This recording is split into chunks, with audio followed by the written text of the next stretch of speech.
লৰা ছোৱালী যাৰ এটা থাকে তাকতো চৰকাৰী আঁচনিয়ে দিব নালাগে। আমাৰতো এতিয়া হিন্দু মানুহৰ জল অকল লৰা এটা ছোৱালী এটা তাক চৰকাৰী কোনো আঁচনিয়ে দিব নালাগে। আৰু এটা লৰা ছোৱালীক যদি পুহিব নোৱাৰে কি মা দেউতা হল এইটো বুজি পালে না। আৰু যদি তিনটা হয় এটা পুৰস্কাৰ থাকিব লাগিব।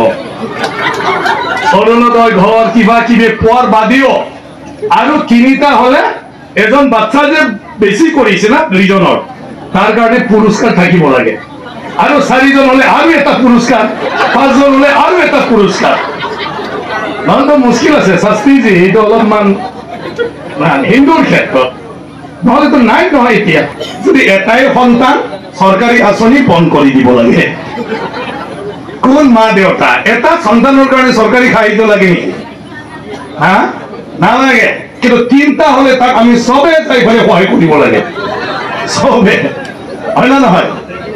গৰু এটা ছাগলী এটা এনেকুৱা চব দিব লাগিব, ঘৰ এটা এনেকুৱা ধৰণৰ। তো আমাৰ জীৱন বিলাক হল তেনেকুৱা হৈ গৈছে। এতিয়া মাইনাছত গৈ আছে। মাক দেউতা দুইটা তাৰ এটা ল'ৰা তাৰ এটা ছোৱালী, দুইজন বিয়া কেইটা থাকিল দুটা, চাৰিটা মৰি গল, থাকিল দুটা আৰু বেলেগ চাৰিজনৰ দুটা, হয় না নহয়?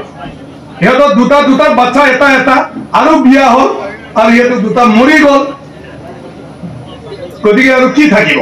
এতিয়াতো ঘৰ ৰখিবলৈ মানুহ নাই। নিকাচিত এনেকুৱা হৈছে না নহয় মই নাজানো। বহুত জাগাত এনেকুৱা হল ল'ৰা গল পঢ়িবলৈ, তাতে চাকৰি পালে, ডক্তৰ হল, কোনোবা ইঞ্জিনিয়াৰ হল, আৰু এতিয়া বুঢ়া বুঢ়ী বয়সত ঘৰ ৰখিবলৈ মানুহ নাই।